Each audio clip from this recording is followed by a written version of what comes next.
Thank you to Alexander RHH for their generous donation on Patreon. Now we're going back to the Marauders District, to the Bonebreaker Mercenary Company. Cole, Sid, and Artemis, and Malice.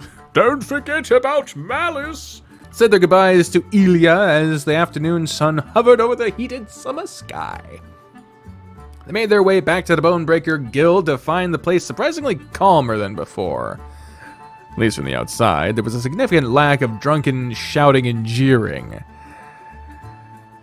Alrighty, Papa and Hamish should have finished up their business by now. Y'all ready to meet the great Marrow Bonebreaker? Sid shuffled behind Cole nervously as he pushed open the heavy guild doors. This'll be my first time meeting my hero in person. Do you think you'll like me? Thunk! Thunk! Motherfucking thunk! As soon as the door opened, a throwing axe sailed across the room and sank into the wooden wall inches above Sid's head. Oh, man. He is ready. He's gonna put these fuckers through the ringer. I fucking bet. Marrow Bonebreaker barked a booming laugh as he sat behind the bar whilst casually twirling a second axe in his hand. So this is it, eh? These are the little shites who will think they're worthy of working for my darling son. Well, think again! The entire building shook, Marrow's voice piercing through every fiber of their being as he grinned at them like a predator surveying a selection of fresh meat. See, he's being supportive in his way, too. Isn't that nice? He slammed his axe down into the bar, adding another wound among the sea of marks in the wood. Sorry. This is the Bonebreaker Mercenary Guild. We accept the best and only the best. If you're not ready to go through hell and back, I suggest you hike your sorry tails out of here while you still have the chance. Sid was suddenly very small and timid as he crouched behind Cole's tiny frame. I think I just beat a little. Artemis also glanced back at Cole nervously. Sir Bonebreaker seems to have rather high standards. Do you think either of us will qualify? Cole grimaced at the two of them. Are you two actually scared right now? Of that? As if on cue, fucking Hamish. Like, I'm here too, asshole. As if on cue, Hamish casually strutted into the room and gave the three of them a friendly wave. This is so prepared. They're doing so much to put on a show to support Cole. That's so nice. I'm just realizing it. The arrows on Hamish's shoulder or arm, they don't look attached. Like, they're not behind the strap. They're just, are they Velcro? That would be very difficult. As if on cue, Hamish casually strutted into the room and gave the three of them a friendly wave. Hey folks, you must be Cole's new recruits. Welcome to the Bonebreaker Mercenary Guild. Don't mind the big oaf over there. He just spent the last hour practicing that speech hoping to impress you.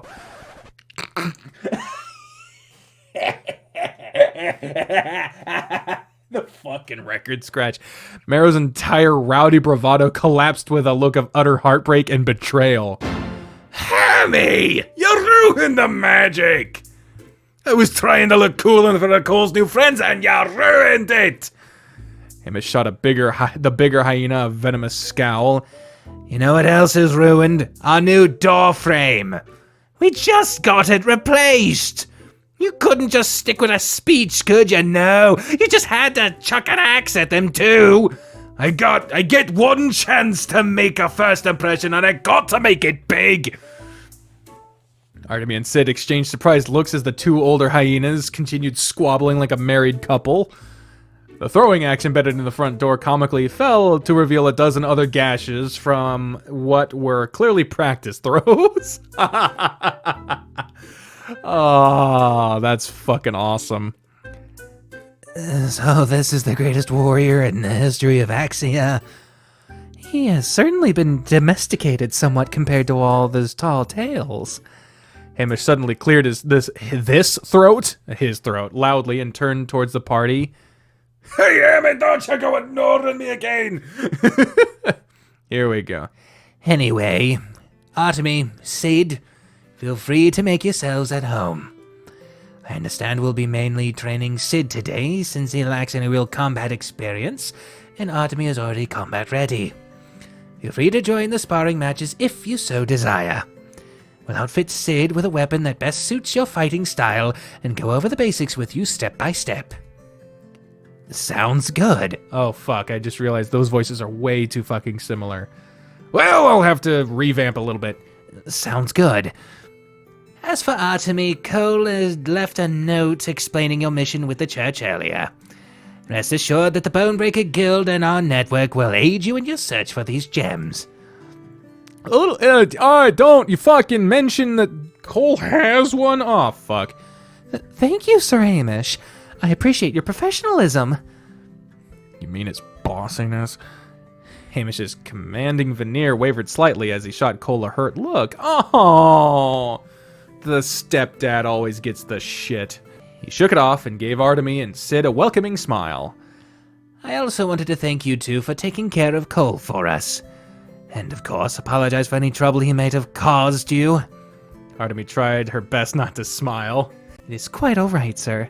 Cole is great, and I have forgiven him for almost all of his crimes against chivalry. Hey! Yes, I fully understand. He can be quite a handful sometimes, but he's got a good heart underneath everything. I'm right here, you know! Conversation carried on as though no one heard him. Say, I'm kind of surprised how supportive the guild is so far. All those bard tales make you guys sound like you're a rowdy crew of barbarians. Mero barked another laugh and climbed over the bar to join them. A little extra. It doesn't go all the way to the wall. Oh, don't get us wrong, we are a rowdy crew of barbarians. But loath as I am to admit it, prideful posturing can only get you so far. Those bard tales love to exaggerate the big bird hyena vibe of our guild. But what truly holds us together is the pack. We don't leave anyone behind, rookie or otherwise. You both are gonna be right here, right at home here. We'll take good care of you. Well, that's very nice. Sid's heart fluttered at Mero's reassuring grin. So this was the face of his hero. Mero locked eyes with him and his grin suddenly turned mischievous. He slammed his axe into the bar again, shaking the building with a deafening boom. What did I just say about breaking shit? Now enough chit-chat. Time to fight. You think I was kidding when I said you'd be ready for hell? We're gonna push you hard. That's the only real way to make a warrior out of you. Make a man out of you. Hurry up and move those lazy legs to the sparring room. Oh, here we go. Or here they go. Oh, Jesus. Oh, Sid. Oh, poor Sid. Sid was in a cold sweat. Decisiveness was never his strong suit. The Badger had the habit of mulling hours over the simplest of choice. So when his childhood hero, Mero Bonebreaker, dragged out crates upon crates of weapons for him to choose from, Sid felt his brain immediately short-circuit. Oh, come on, rookie. What are you getting so nervous for? We haven't even started drilling you yet. There's too many choices. What if I make the wrong one? Well, then you can just drop it and choose another one. Relax, boy. It ain't the end of the world. How about a heavy axe? This one's my favorite. Sid let out a yelp as Mero dropped a massive double-bladed axe onto his hands.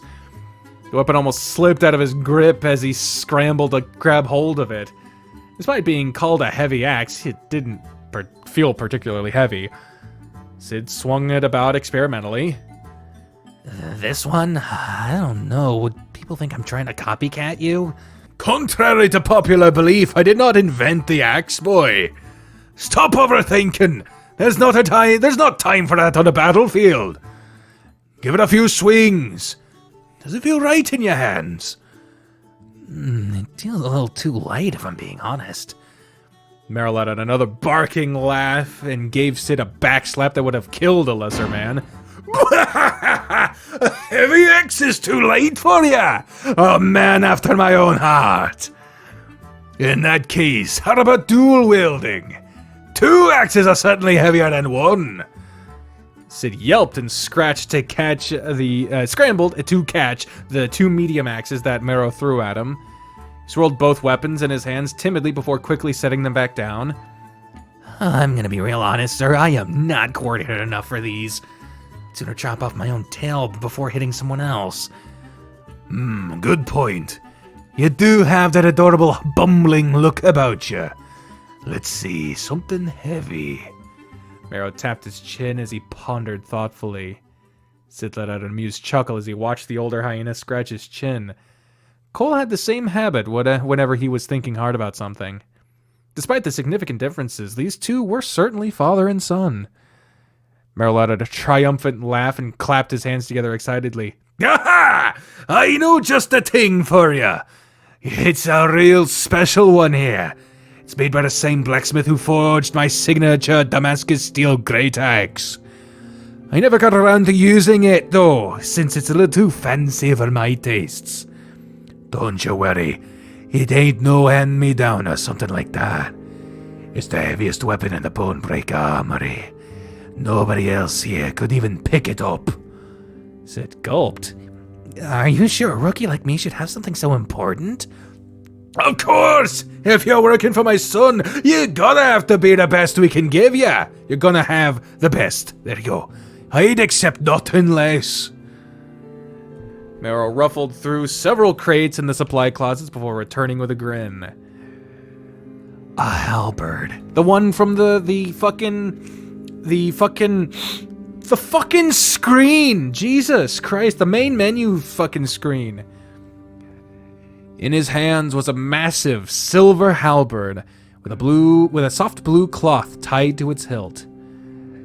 Sid felt his heart skip a beat. He grasped the long handle nervously. The metal felt cool to the touch, but warmed quickly in his grasp. This halberd was very heavy, incredibly so. An enchanted smile spread across Sid's face as he swung it around in wide arcs, swirling it fancifully around his arm before resting it on his shoulders. This halberd was heavy, but in his hands, it felt perfect. It's perfect. Thank you so much, sir. I'll be sure to put it to good use. Good boy. Make sure you work hard to become worthy of this beaut. It's one of the best weapons in our arsenal. The blacksmith calls it Lanius. Apparently, it's got a few special abilities, too. Like if you tug the handle just right. Sid suddenly let out a yelp as the halberd spasmed against his grip. In a sharp metallic clink, the handle instantly shortened and became transformed the halberd into a large axe. Whoa! That's pretty handy. That's the reason why it's so damn heavy. Apparently this thing can transform into a lot of shapes. I never bothered to figure out how to use it, though. I prefer my weapons to be a bit more straightforward. Holy shit, as if to demonstrate, Marrow unclasped his massive black great axe from his back. Black great axe from his back! A feral grin spread across Marrow's face. Now that you got your weapon choice sorted out, let's see how well you use it. There was a silver blur as Marrow suddenly lunged forward. Sid barely had time to react. With a squeeze, the Lanius halberd instantly extended to its original length, just in time to block Marrow's strike with a metallic clang. Marrow snarled and continued leaning into his swing. And Sid felt himself being lifted off the ground and tossed across the room. Adrenaline pumped through Sid's veins as he scrambled back onto his feet while gripping his new halberd tightly. What? Right now? I thought you were going to teach me the basics first. There's no better teacher than pain and experience. Buckle up, boy. You're in for a bumpy ride. Oh, I fucking love that. Meanwhile, in the Bonebreaker Guild Tavern / building, Hamish was giving Artemy a tour of the facilities while Cole complained loudly behind them. And back here, the supply closets. Hamish gave Artemy a wry look.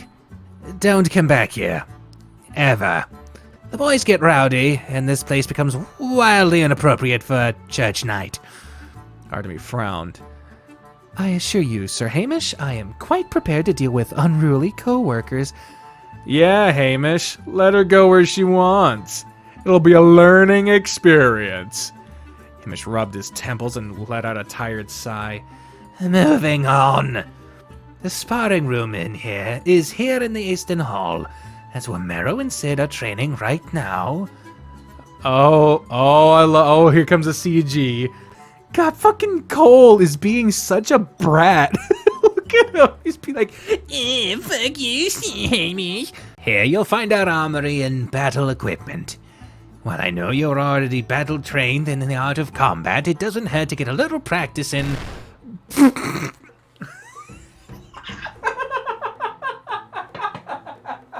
I thought something like this was gonna. I thought it was just gonna be the axe, but it's Sid's whole body.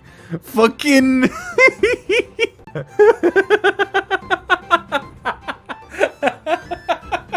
Fucking. So, Sid, are you okay? Artemy rushed forward, a healing spell already prepared in her glowing palm. She was stopped by a throwing axe sailing through the air and landing directly at her feet. Don't interrupt our lesson, lassie! Merrow turned back towards Sid with a battle-addict grin. Boy, is that all you got? Give me a sec. Hamish sighed and rolled his eyes. Hun, don't break him. You can't teach him anything if he's dead. A little roughhousing never hurt anyone. Now get up! Show me if you really got what it takes to be a bone breaker! Holy shit! Thunk! What? Sid's face appears to be melting. Holy shit. Thunk, crash. Wait a second, let me think about this. You think your opponent's gonna stop and just let you catch your breath? Think on your feet, boy! Clang! Holy shit! Look at this on his fucking neck! What the fuck? Crash! Sid tried for the umpteenth time to land a single strike on Merrow. The hyena leaned over and to give Hamish a smooch on the cheek. Merrow, focus! Don't sweat it, I can multitask. This is so funny. At this point, Sid was a shambling collection of bruises as he panted breathlessly on the sparring room floor. Lanius slipped out of his grip with a thud as the badger waved his hand in surrender. I think I might need a break. Despite the utter beating Merrow had given him, the hyena laughed and gave Sid an approving pat on the head. Not bad at all. Out of all the new recruits in Bonebreaker history, you lasted the longest in your first training session. You'll make a fine party member for my darling son. Sid's ears perked up through his exhausted days. Really? You got talent, kiddo. Great natural born strength and endurance. Your reflexes are nothing to scoff at either. Merrow sheathed his axe and shrugged. But you're probably the clumsiest fighter I've ever seen. You tripped over your own feet more often than you managed to hit me. Oh. Don't feel discouraged, boy. You did well for your first time. Be proud of how far you've come and steer yourself for the road ahead. That is the attitude of a true warrior. Attitude. Sid felt his heart flutter at his hero's encouraging words. He nodded earnestly. Thank you, sir. It's been an honor. Merrow flashed him another smile before turning to Hamish. The older hyena leaned forward and gave him yet another smooch on the cheek. Hey, Lovey. How was the tour for the night, lass? Did you miss me? Hamish sighed. I was gone for 15 minutes. Well, I missed you! Are you still angry about our ruined door frame? Because I promise I'll get that fixed up at the end of the week. Though he tried to hide it, a tiny smile quirked at the edge of Hamish's perpetual frown. I'll hold you to that. He turned to address their new recruits and noticed Artemy staring at the two of them curiously. Something wrong? Not at all. I was just Pardon my tactlessness, but are you and Sir Merrow married? Cole let out a bitter scoff. Nope. Merrow laughed and hung an affectionate arm over Hamish's shoulder. Why do you ask, lassie? You think your church will finally bless our union? I did reach out to request a wedding ceremony once.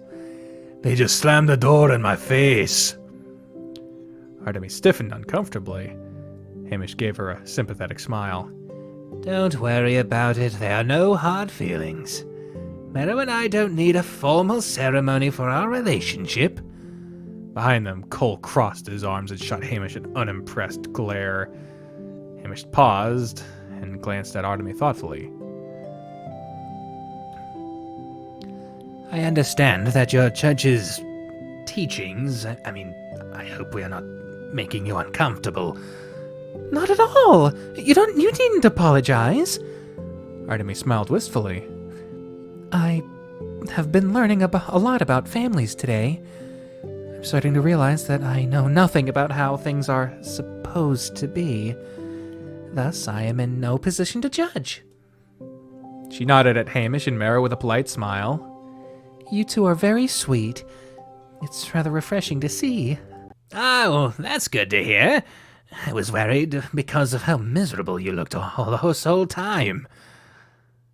Miserable? Lass, you've been wearing that glum and looky Gloom. Christ. Lass, you've been wearing that glum and gloomy look on your face as you walked into this building. Aren't you the Creator's chosen or something? They say you're supposed to be this bright little ball of sunshine. What's the matter with you? I have. Yeah, you look dead inside. I know you didn't sleep at all last night, but you've been kinda sad sack all day. My deepest apologies. There's a ton on my mind. I've been doing a lot of thinking lately. The ever-present smile on Merrow's face suddenly disappeared as he crouched down to face Artemis at eye level. Oh, there we go. You got another expression for Merrow. What kind of thinking? If you're thinking about useful stuff, then go right ahead.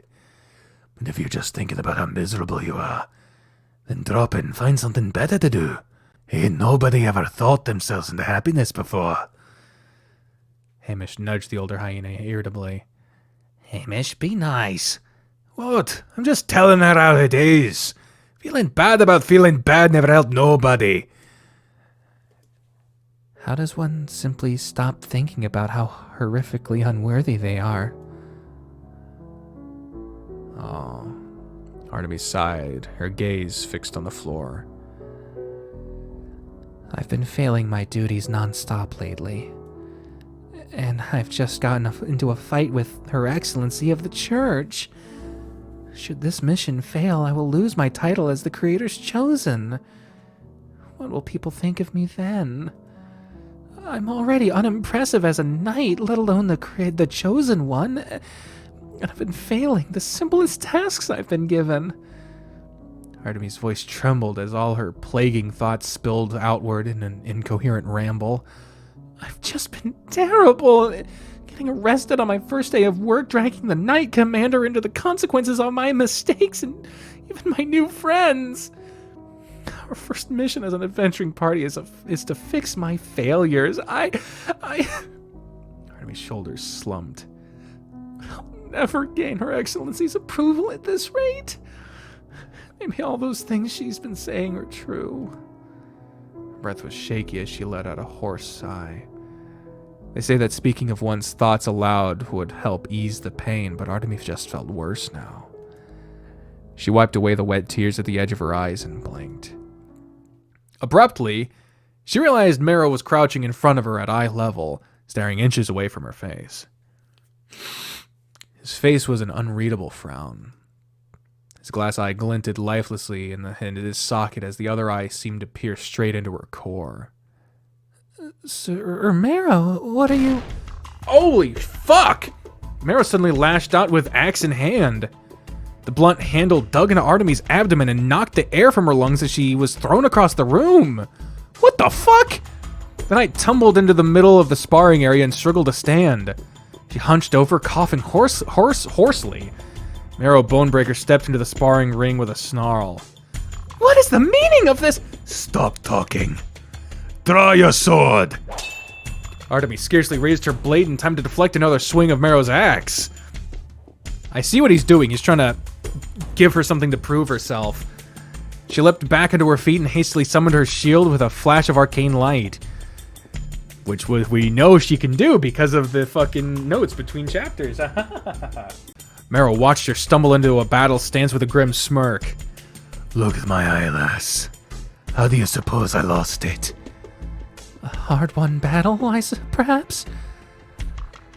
Artemis winced as she blocked into the axe swing with her shield. Nope. I lost it when I was still a wee young lad. Mero reared back with a forceful kick. Artemis felt the metal of her shield buckle as it took the brunt of the blow. Her legs were shaking as she was sent skidding backwards.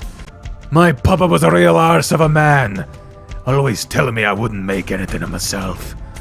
So I wanted to prove him wrong. I attempted a feat so massive and brave that he'd have no choice but to acknowledge me, to be proud of me. You know what happened?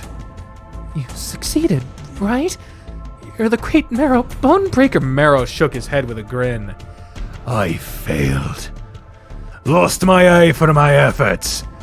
And you know what my father did when he found me, bleeding from my empty eye socket and barely breathing? He just scoffed and left me there.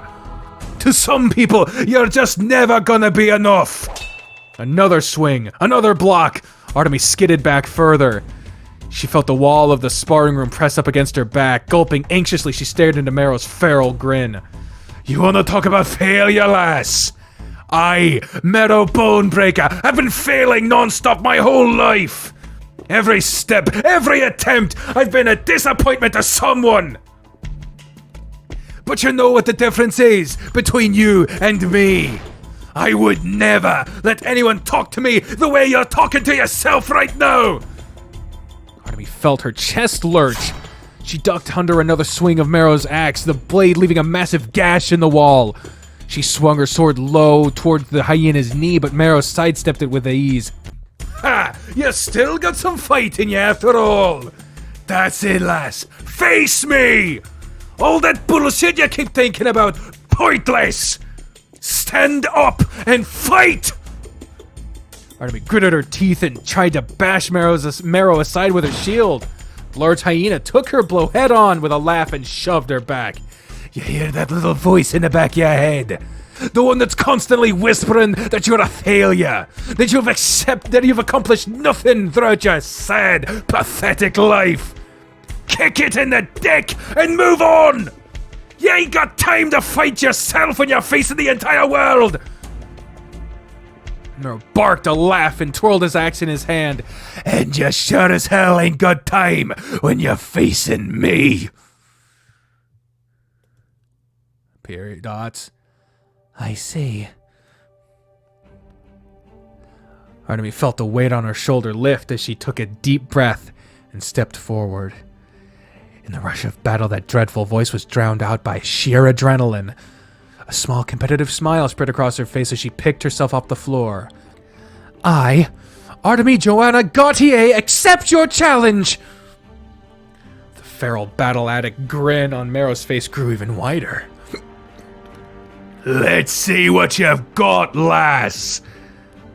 For a moment, the air hung still in the sparring room as the two faced each other. When Artemis charged. Fuck, I fucked it up. This is fucking awesome. Look at this! This is fucking cool! Mero reacted instinctively with his own strike, but she blocked it in the nick of time. The harsh grind against metal shook the air. Mero's massive great axe dipped under its own weight. Artemis lunged forward as soon as he saw his grip slack. Holy shit! Damn! That's what your posturing fucking gets you. Sword in the face. Her stance was perfect with practiced precision as her sword sliced through the air. A slash, a vertical swing, followed by a thrust. Artemis was a storm of swinging blades. And Mero was lazily sidestepping all of her attacks with ease. What is this, a dance recital? You can't use sword routines straight out of the Church Knight's playbook and honestly expect to hit me. I ate armies of church knights for breakfast back in my day. A frustrated growl rumbled from Artemis' throat as she changed tactics.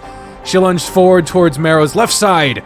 The hyena didn't even look in her direction as he casually twirled his axe, forcing her to dodge backwards. Going for my blind spot. It'd be clever if every other opponent I faced didn't do the same thing.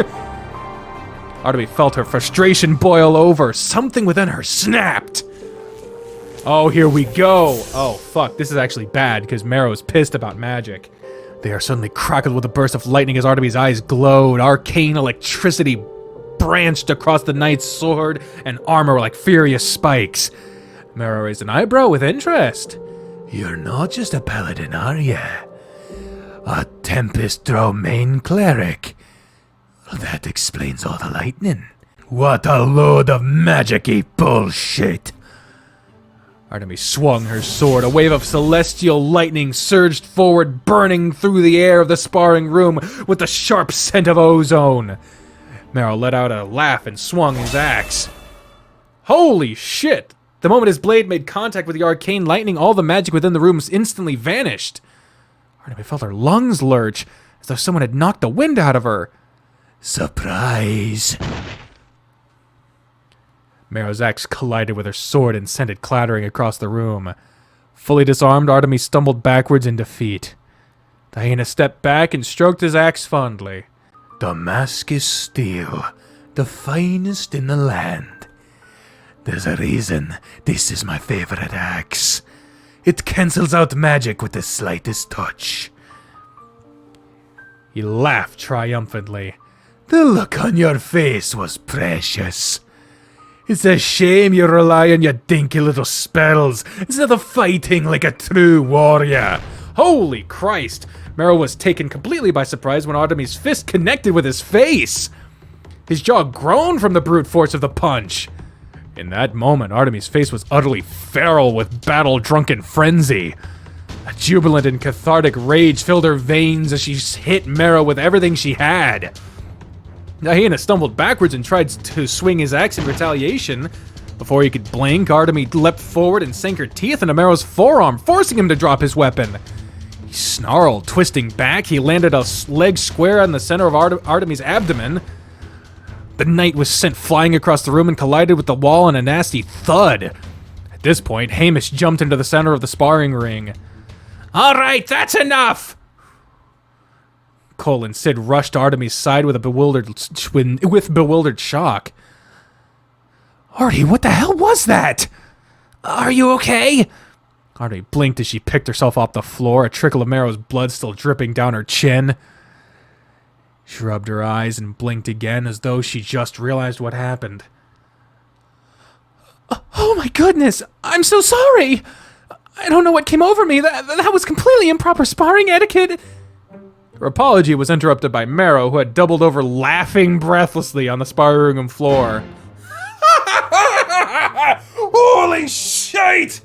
She bit me! That little fucker actually bit me! Marrow was almost in tears as he cackled. This gotta be the most fun fight I've had in years! Oh, this one's got a hell of a spine! Marrow turned towards his son with a grin. Hey, Cole, this one's my favorite! Everyone stared blankly, utterly baffled. Hamish rubbed his temples and sighed. Okay, let's take a break. This is fucking great. It turned out that taking a break meant being swept up in a wave of enthusiastic and supportive Bonebreaker mercenary men who immediately showered them with food and beer. The mercenaries were attentive and chatty as they tended to the rookie's wound with words of encouragement. Sid and Artemis were literally carried to the lobby/tavern dining area and were showered with cheerful applause. So you got your first paid for the captain, eh? There, put your hand on your chest. Plenty of guys came through here thinking they had that shit. That ain't murder reality check. Sid's ears drooped as he declined yet another tankard of beer. I'm not sure about that. I came here thinking I was pretty bad, and I got hit with the reality that I am pretty darn bad. The older mercenary tending to Sid's bruised arm chuckled. Hey, it's all part of the process. You can't start getting good until you know where you're lacking, right? Don't let the Captain Stoffler fool ya. He cares a great deal about his men. If you take his advice to heart, you're sure to grow into a better warrior. Why am I doing this to myself?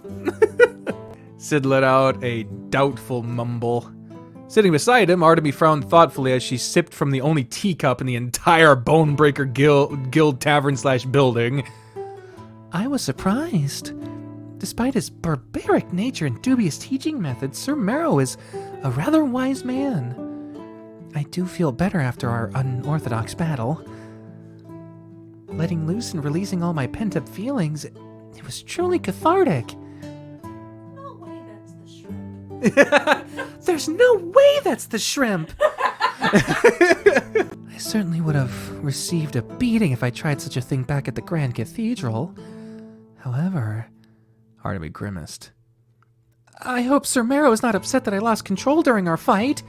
A wave of snickers passed through the tavern that soon became outright laughter. That was utterly mad! Most of us never even managed to land a hit on the captain during our first sparring match with him. And you bit him! You, the prissy little mite! I've never seen Marrow so gobsmacked! Artemy frowned uncertainly. Is that good? Nothing in this guild makes sense. The crowd of mercenaries cackled in delight. The mercenary, tending to their wounds, grabbed a tankard and raised it with a grin. A toast to a new clueless rookie! This was met with a roar of cheers as men left and right raised their cups with fond glee. Artemy flushed and buried her face in her teacup. She had never been under such a positive spotlight before, and she didn't even know why. It was hard to know how to respond. She glanced towards Sid, who was just staring joylessly down at his tankard. Fuck! Sir Sid, is something the matter? Oh, I'm fine. Just a little sore from the fightus, that's all. Took a big swig of his ale and quickly changed the subject. I thought he was turning away the beers. Whatever. Say, where did Cole go? Haven't seen him in a while. Are we getting the talk? Please, God, can we get the talk? Oh, this might be the talk! Cole plopped down onto a nearby crate and watched expectantly as his father cleaned the blade of his great axe. So, what do you think, Papa? About my crew? Cole tried to hide the nervous hitch in his voice as he shifted in his seat. A wave of relief washed over him when Marrow chuckled and winked. They'll make excellent adventuring partners for you. The older hyena scratched his chin thoughtfully as he holstered his axe. That buff Banjer. Sid, was it? He's a good kid. Got some real nice strength and superb reflexes. Kinda spineless, though. He's indecisive and a real pushover who has trouble standing up for himself. Marrow rested a hand on Cole's shoulder. As his leader, if you take good care of him, he's gonna take good care of you. You're a leader now, my boy.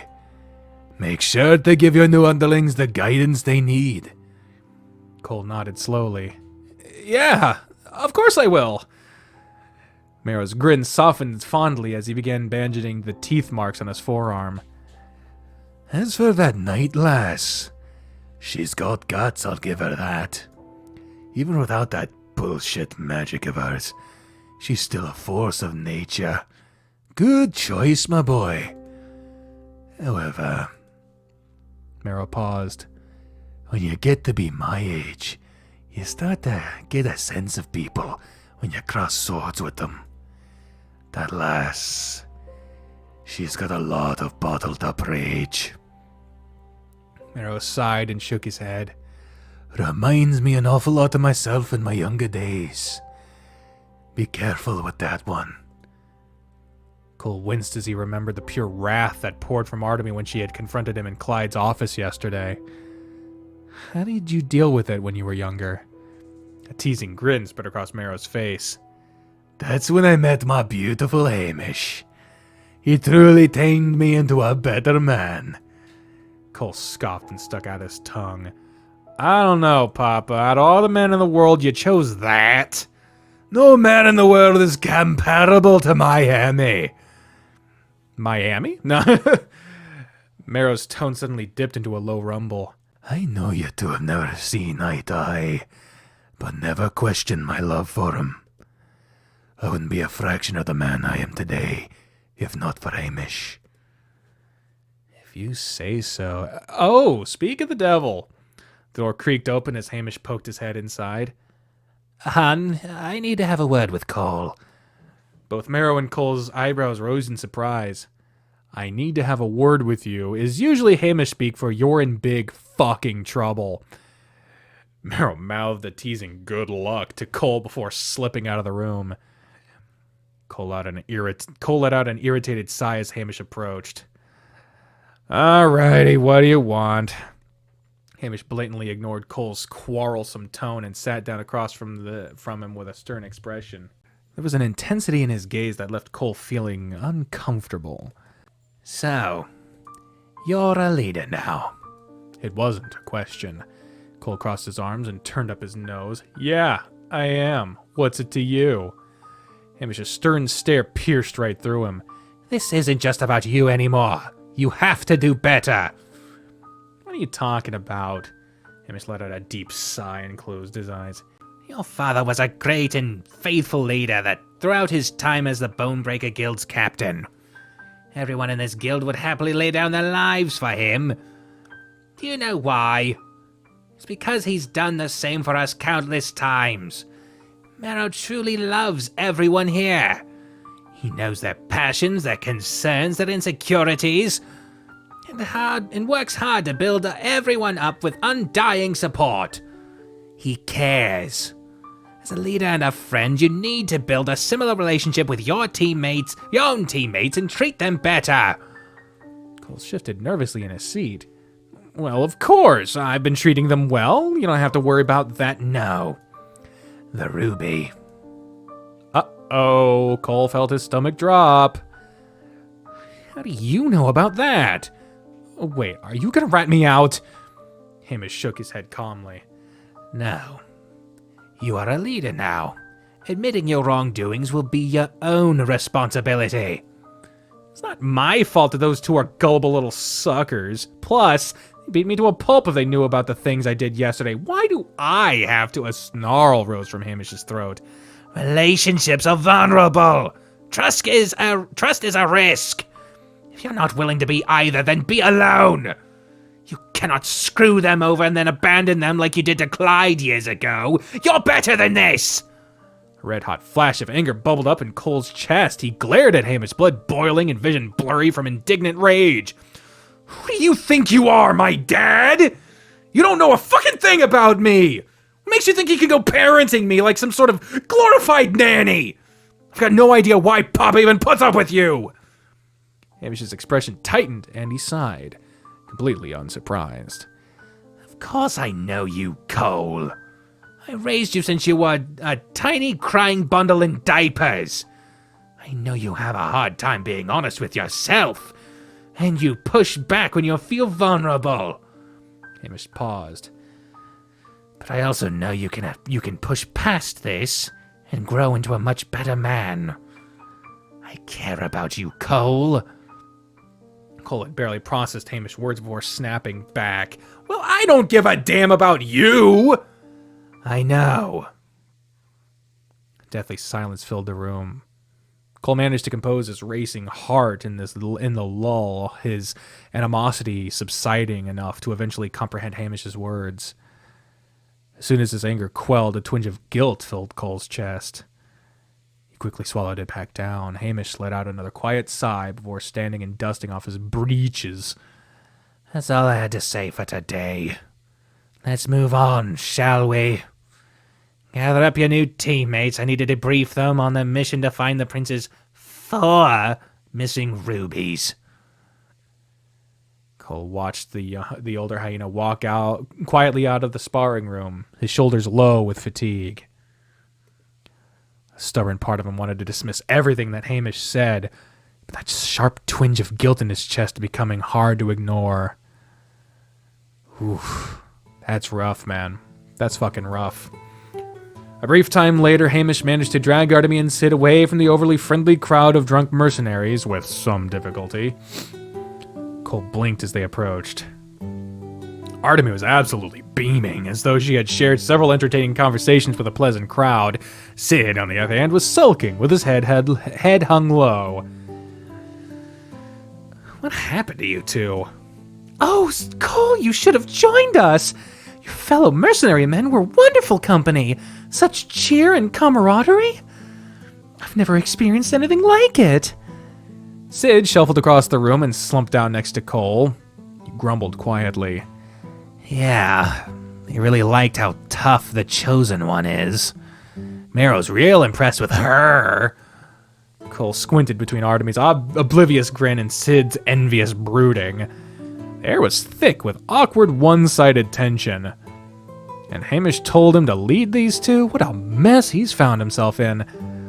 Oh, here's Hamish again. Speaking of Hamish, the older hyena completely avoided his gaze as he pulled a large chalkboard from a nearby supply closet. Pinned to the board was a large map of Axia, along with several scribbled notes and details of the fighting ring incident from yesterday. What is this, a classroom lecture? Hamish shrugged. I'm rather fond of using chalkboards to plan out future missions. He turned towards Artemy with a nod and gestured for her to sit. I'd like to iron out some details before I send out my network of eyes and ears to locate your rubies. Of course, that sounds reasonable. Cole tapped his foot impatiently as he stared at the tiny writing on the chalkboard. I thought you were supposed to be the brains behind the Bone Breakers. Are you telling us you haven't figured anything out yet? Hamish looked at him sharply. I should be asking you the same thing. His tone was steady and even. You were present during the fight, weren't you? As the leader of your adventuring party, I'd expect you to be attentive of your friends' battles. Fights are not merely a time to cross blades. You can gather a lot of information about people from the way they act during battle. Hamish sat down next to the chalkboard with arms crossed and gave Cole a hard stare. Now, you tell me. Who is this cloaked mage, and what direction should this investigation go? Cole grumbled and shifted uncomfortably under Hamish's gaze. Was this some sort of test? Was Hamish trying to make him look bad in front of his new lackeys? Artemy and Sid glanced toward them expectantly, eagerly waiting for his response. Cole cleared his throat and stared at the chalkboard, sweat starting to bead across his brow. If this was a test, he fully refused to give Hamish the satisfaction of seeing him fail. What can he analyze from yesterday's events? Well, here's this fuck. Well, let's start with the obvious. The cloaked figure is a very powerful mage. Cole scratched his chin thoughtfully. A mass mind control spell, counter spell, shield, conjure elemental. They're probably versed in the wizardly magic class of magic, or maybe druidcraft. No, wizardry is more likely. He nodded slowly as he slowly replayed yesterday's events in his mind. They also spoke down to everyone, calling them peasants and whatnot, not to mention how they rambled on and on about how big and important they were. This mage is likely a noble, or someone of a higher class. Cole closed his eyes and thought hard. I personally think it's the prince, but that's just me. What else? When I grabbed one of the rubies, they tackled me to the ground and we wrestled for a little bit. They didn't feel very muscular or physically strong. Probably someone on the scrawnier side. Stood around 5'10", give or take. As for motives, I'm willing to bet that these rubies have magical or arcane properties. This mage of ours is someone who has a need for power or status. Likely works alone, too. They're familiar enough with the city to know about Clyde's fighting ring, so they're probably a native of Axia as well. Cole opened his eyes and suddenly realized everyone was staring at him. Impressive, Cole. Your deductive skills are quite formidable. Sid scratched his head sullenly. I kinda got mind controlled, so I don't remember any of this. Good to know my boss is a smart one, though. Cole grinned slightly and drank up all the praise, feeling his ego inflate slightly. And you know what the best part is? Tomorrow is the beginning of the city's Firefly Festival, because of course there's a fucking festival. Usually we wouldn't be able to just waltz into the noble court, but nobles and regular city folk alike will be participating. It's one of the few chances that the different classes of Axia will be intermingling casually. Food stalls, brawling matches, even a jousting tournament. It'll be the perfect opportunity for us to investigate and maybe befriend a few nobles. That is a sound strategy. Though I am worried if we'll be lucky enough to run into our mysterious cloaked mage among all the nobles at the festival.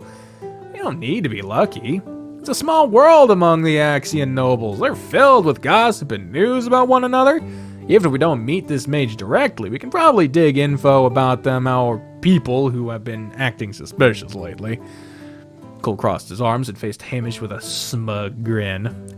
How's that for my leadership skills, eh? Hamish nodded with a small smile. Not bad. Not bad at all. However, you're missing one crucial detail. And what will it be? Oh fuck, we're at the map. He tapped the church district area on the map of Axia and traced a line to the Rotten Red's alley. How did this mage know that the ruby crown would end up in Clyde's ring yesterday? Everyone blinked in surprise. Oh, Artemy was supposed to deliver that crown directly to the royal family castle. No, I love this. This is cool animation stuff. However, she was tricked by a young street urchin who stole it and later sold it to Clyde. Even more suspiciously, this delivery was originally supposed to be made by someone else entirely. The task was assigned to Artemy last minute by her knight commander. Hamish turned his gaze towards Artemy. Assigned to someone inexperienced and quite gullible, if you'd allow me to say. Artemy winced, but conceded, with a defeated nod. Hamish stared at the map with a thoughtful squint. This leaves us with several questions. How did the urchin know that Artemy would have something valuable enough to pawn off to Clyde? Furthermore, why was the mage so sure that the rubies would end up at the fighting ring? There's something fishy going on here. Gilda Hyena turned towards the three young adventurers staring up at him. I suggest that you take the time to speak with the knight commander and find this street urchin. They might have some answers to what's truly happening behind the scenes. Artemy and Sid exchanged impressed looks. Well, that makes sense. I didn't even think this far ahead. Your intellect is truly something to be admired, Sir Hamish. I can see who Cole gets his cunning mind from. Cole spluttered indignantly and crossed his arms. Excuse me? Hamish never taught me shit! Artemy nodded shrewdly. They say the greatest teachers are able to impart wisdom without their pupils realizing. You're irritating me on purpose, aren't you? I do not see why you dislike the idea of benefiting from another's guidance. Yeah, I mean, Hamish sounds as smart as the tales say he is. Sid, you're supposed to be on my side! Huh? Sid scratched his head in bewilderment. What are we taking sides on? Hamish stood up and clapped his hands together. All right, kids, enough squabbling. Why don't you three take the rest of the evening off? Artemy looked utterly aghast. Take time off? But we're supposed to be working. You three fought in Clyde's fighting ring yesterday and got the shit kicked out of you by Merrow today. That's enough to exhaust anyone. Use this time to rest up before the real work begins tomorrow. The three adventurers glanced at each other before nodding in agreement. Sounds like a plan. Cool.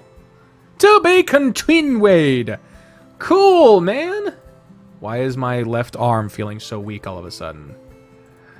Well, I may or may not be having a heart attack, but we'll fucking see what happens. If you see this video, then I likely survived.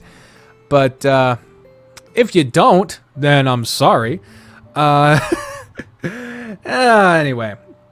Thank you, everyone, for watching this episode of Temptations Ballad, and thank you to Shiro Koi, the developer of this game, for being ever so kind as to... I don't know if I should say this.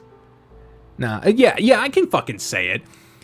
He fucking sent me the build early, with the agreement that I wouldn't publish any videos with this build until the build is made public, just so I can get my videos out closer to the release date and I can get a chance to play it, because I fucking love the game and I want to play it as soon as possible. But I want to be very clear, he did not tell me to say anything.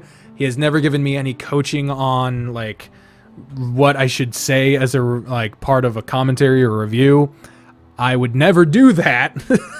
I think if anything, if any recent events have proven, I tend to speak my mind, whether or not it would benefit me. So, there you go. Anyway, if you want to play this game for yourself, this video has only come out as soon as this build has been made public, so the link to it is in the description down below, along with various ways to support me by either following me on other websites or through places like Patreon or becoming a YouTube member. If you want to, if you want to be notified when future episodes of this game come out, make sure you hit the subscribe button and ring the notification bell, because YouTube sucks and decided to make a basic function fucking complicated. If you don't want to wait until future episodes come out, I have linked in the cards up above various other things that I have already done that you can watch now. Watch them now! If you don't want to wait for those future episodes of this game, of course, Shirokoi also is the developer of Repeat, so that's a thing if you haven't watched that. Everything being said, thank you all very much for watching this episode of Temptations Ballad, and I will see you on the next one. Bye, everyone!